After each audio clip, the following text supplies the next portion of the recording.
সপ্তম দিন সকাল সকাল আমরা বেরিয়ে পড়লাম দেরাদুন থেকে মুসৌরির উদ্দেশ্যে। আসে কিন্তু মুসৌরি যতটা সম্ভব হয় যে মেন অ্যাট্রাকশানগুলো আছে মুসৌরির সেগুলো সবটা কভার করব। তারপরে আজকেই কিন্তু রাতের বেলায় আমরা ট্রেনে উঠে পড়ব।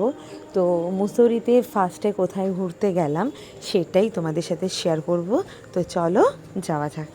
এখন এসছি মুসৌরির প্রকাশেশ্বর মহাদেব মন্দির। এই যে দেখো কি সুন্দর মন্দিরটা দেখতে, প্রকাশেশ্বর মহাদেব মন্দির। চলো তোমাদেরকে নিয়ে যাই। এই যে পাহাড়, পাহাড়ের গায়ে প্রকাশেশ্বর মহাদেব মন্দির।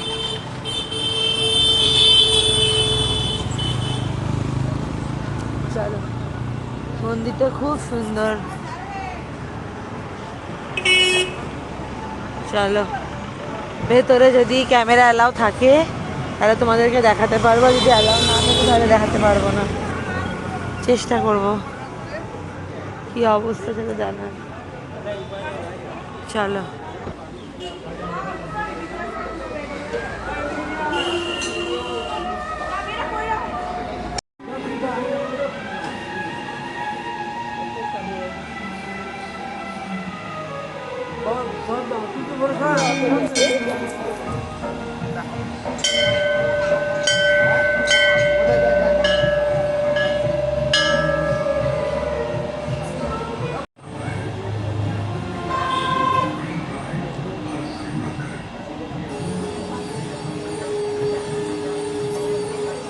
প্রকাশেশ্বর মহাদেব মন্দিরে ক্যামেরা অ্যালাউ করেছিল বলে আমি যতটুকুনি সম্ভব হয়েছে তোমাদেরকে প্রকাশেশ্বর মহাদেব মন্দির পুরোটা ঘুরিয়ে দেখিয়েছি।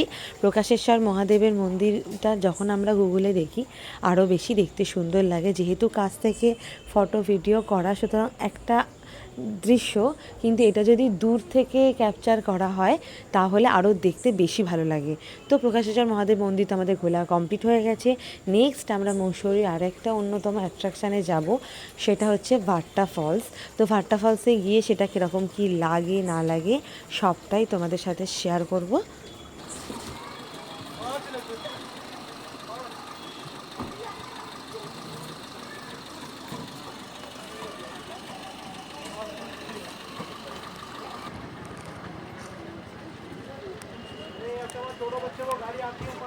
যে মুসৌরির এখন আমরা আছি ভাট্টা ফলসে।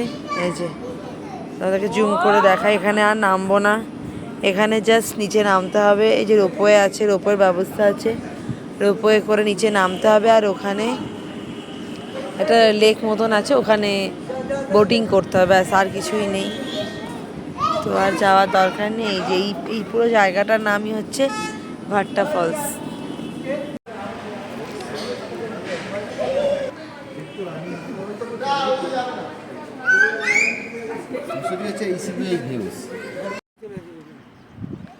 ভাট্টা ফল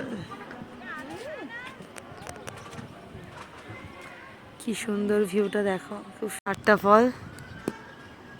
এই যে মুসৌরি সব থেকে সুন্দরী হচ্ছে প্রাকৃতিক দৃশ্যটা, দেখো কি সুন্দর। এই যে রোপওয়েটা নামছে, এই যে রোপওয়েটা ঠিক ওই জায়গাটায় গিয়ে নামবে, ওখানটায় তোমাদের বোটিংয়ের ব্যবস্থা আছে। তো যেহেতু আমাদের হাতে সময়টা খুব কম, তো সেই জন্য আমি ওই জায়গায় যেতে পারছি না। তো তোমরা চাইলে যেতে পারো। এই যে